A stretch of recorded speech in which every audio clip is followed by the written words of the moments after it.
Welcome back my YouTube channel के study success 1236 में। तो गाइस, आज हम देखने वाले हैं फोर्थ सेमेस्टर ईडीई एक सब्जेक्ट है। तो चलते हैं अपना सब्जेक्ट स्टार्ट करते हैं। तो आज हम देखने वाले हैं कुछ चिन्ह अर्थात कुछ फिगर जिनों से हम इंजीनियरिंग में बहुत ही सहायता मिलती है। तो आप यदि इन्हें सीख जाते हैं तो आपको बहुत सहायता मिलेगी। तो देखते हैं सामान्य वायरिंग। तो आपकी सामान्य वायरिंग कैसी होगी? आपकी सामान्य वायरिंग होगी ऐसी, ठीक है। यदि आपको सामान्य वायरिंग करनी है तो आपकी सामान्य वायरिंग हो जाएगी ऐसी, यानी एक सीधी लाइन। यदि आपको सतह पर वायरिंग करनी है तो उसके लिए कौन सा चिन्ह प्रयोग करेंगे? जैसे मान लीजिए आपकी ये सतह है धरती की, तो यदि आप इसके ऊपर कोई वायरिंग करते हैं तो फिर इसमें हम चिन्ह लगाएंगे ये वाला, ठीक है। तो यदि आप इसे याद करेंगे तो बहुत कन्फ्यूजन होगा, तो इसलिए आपको उल्टा याद करना है। जैसे कि यदि सतह पर वायरिंग यानी सतह पर वायरिंग करनी है तो आपको ये जो कांटे से या जो तीर से दिख रहे हैं ये नीचे होंगे, ठीक है। और यदि आपको सतह के नीचे वायरिंग करनी है, जैसे ये दे रखा है कि आपकी सतह ये हो गई, तो इसके नीचे यदि आपने कोई वायरिंग की है तो उसे आप कैसे प्रदर्शित करेंगे? तो मान लीजिए इसका उल्टा, तो ये क्या हो जाएगा, यानी इसके तीर से क्या होंगे, ऊपर होंगे, तो ये सतह पर नीचे वायरिंग हो जाएगी, ठीक है, सतह के नीचे वायरिंग। तो आगे चलते हैं। आगे हमारा कंड्यूट वायरिंग। तो कंड्यूट वायरिंग क्या है? सतह पर कंड्यूट वायरिंग। तो यदि आपकी कंड्यूट वायरिंग है तो आपकी सतह पर कंड्यूट वायरिंग कैसी होती है? जैसे मान लीजिए कि आपकी ये दीवार यानी कि वो हो गया धरती हो गई, ठीक है, सतह हो गई, अपनी सतह धरती मान लीजिए या अपनी छत की यानी कि प्लेन मान लीजिए।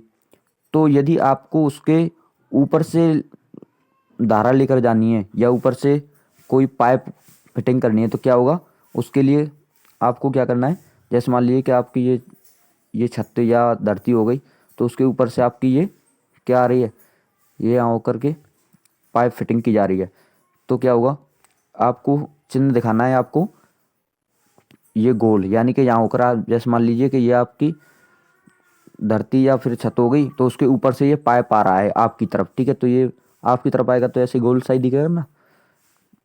तो ये कह रहा है छत पर कंड्यूट, ठीक है, कंड्यूट वायरिंग, सतह पर कंड्यूट। तो छत पर मान लीजिए या फिर अपनी धरती पर मान लीजिए। तो आपको किससे प्रदर्शित करना है ये, यानी कि ऐसे कर देना है और ऊपर एक गोला सा काट देना है, ठीक है। सतह के नीचे कंड्यूट वायरिंग। यदि आपको धरती के नीचे से वायरिंग ले जानी है या फिर आपको अपने मकान में अपनी छत से नीचे वायरिंग लानी है तो क्या होगा? जैसे मान लीजिए हम धरती का ही लेते हैं, तो धरती के लिए आपको यूज करना है ये वाला सिंबल, ठीक है। और ऊपर को जाती हुई वायरिंग, जैसे आपके घर से यदि यूँ जा रही है, आपके आपके यहाँ से वायरिंग ऊपर जा रही है ऐसे मान लीजिए ऐसे, तो फिर इसका हम सिंबल यूज करेंगे ये वाला, यानी कि एक यूं करके नेक कैरा और उसमें एक बिंद की यानी गोल। और नीचे को जाती हुई वायरिंग यदि ऊपर से नीचे आ रही है, जैसे मान लीजिए कि ऊपर से नीचे आ रही है, तो उसके लिए हम यानी कि नीचा कहेगा तो नीचे, ऊपर कहेगा तो नीचे बिंद की लगानी है, और अगर नीचे कहेगा तो ऊपर बिंद की लगा देनी है, ठीक है। तो इसको हम इससे प्रदर्शित कर देंगे। कमरे के ऊर्ध्वाधर गुजरती वायरिंग। तो कमरे के ऊर्ध्वाधर गुजरती वायरिंग क्या होगी? जैसे मान लीजिए कि आपका ये कमरा हो गया, तो उसके ऊर्ध्वाधर यानी लंबवत वायरिंग गुजर रही है, तो क्या करेंगे हम? एक यानी कि कैरा, एक तीर सा बनाएंगे, कैरा लाइन खींच देंगे और उसमें बिंद की धर देंगे बीच में, तो ये हमारा कमरे के ऊर्ध्वाधर हो जाएगा।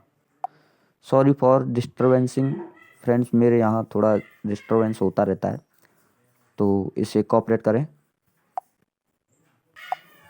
अब देखते हैं प्रकाश परिपथ फ्यूज बोर्ड। तो आपको प्रकाश परिपथ फ्यूज बोर्ड का मतलब है कि आपके कटआउट, ठीक है, कटआउट के बारे में कहा जा रहा है। तो आपने कटआउट देखा होगा, जैसे आप समर चलाते हैं या फिर कोई मोटर चलाते हैं जैसे, तो उसमें क्या करते हैं कि कट लगे होते हैं, कटआउट, ठीक है। तो ये आपके मान लीजिए ये आपके कटआउट है, जैसे ये बोर्ड हो गया पूरा, बोर्ड हो गया। इसमें आपके कटआउट लगते हैं, जैसे कि ऐसा बनता है ना हत्था सा, तो उसे उठाकर फिर हम इसमें लगाते हैं। तो फिर क्या होता है, ये हमारी जो शॉर्ट शॉर्ट बन जाता है, इसमें शॉर्ट होता है। तो यहाँ हमारा फ्यूज लगा होता है, फ्यूज वायर।